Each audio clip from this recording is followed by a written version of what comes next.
Hi, I'm Nuvi Mehta with the San Diego Symphony, and this weekend is the very first concert of our Centennial season. We are 100 years old, and we have endeavored to put highlights into every single concert of the Masterworks series this year. That means every one of the Masterworks programs will be anchored by a staple of classical music history, what we call the War Horses, a great piece that was pivotal to the composer, pivotal to the time that it was written.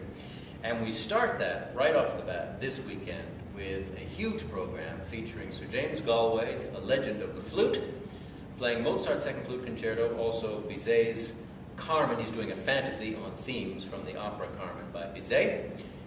He typically does some of his most famous encores as well. Marvin Hamlisch has written a brand new work to commemorate the San Diego Symphony at 100 and to celebrate the city of San Diego itself. And we anchor the program with one of the most important works of art, Western art in the modern times, and that is Shostakovich's Fifth Symphony, which is set against a backdrop of terror and repression in Soviet Russia, when Stalin finally had enough power to stop beating around the bush and start eliminating everyone who ever disagreed with anything he ever said. It was a repression that would extend throughout Russia into neighboring countries, not only in the government, not only in the military, but also in society. Russian writers disappeared right and left.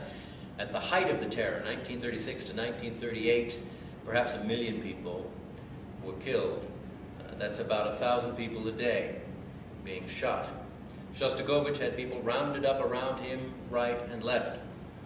And in 1936, Stalin attended a performance of an opera by Shostakovich, Lady Macbeth of Mtsensk, an opera that was very successful and had run for 200 performances by that time. And Stalin was offended by the content and the music. And in the following few days, there was a series of articles that came out in Pravda, ostensibly written by Stalin himself, denouncing Shostakovich and his music, threatening Shostakovich with more than the loss of his career if he didn't shape up. And at that moment, Shostakovich's career came to an end. And he was faced with the prospect of trying to write a piece of music that would carry his artistic ideals forward, but at the same time not be denounced by one of the most repressive regimes in history. And his answer, which came out a year later, was the Fifth Symphony. Would he back off?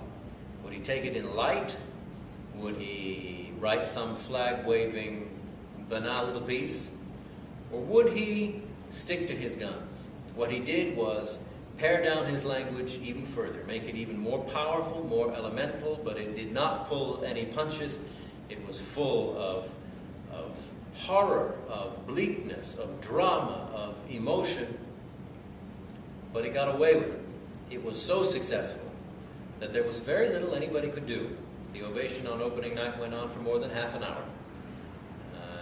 And although that made the government nervous, he had a big major chord to end the piece. He had positive, grand moments in the music, and he had allowed to be written across the front of the piece that it was an artist's response to just criticism. And so, for the time being anyway, Shostakovich was officially rehabilitated. It's a great work, and I hope you'll come out and see it.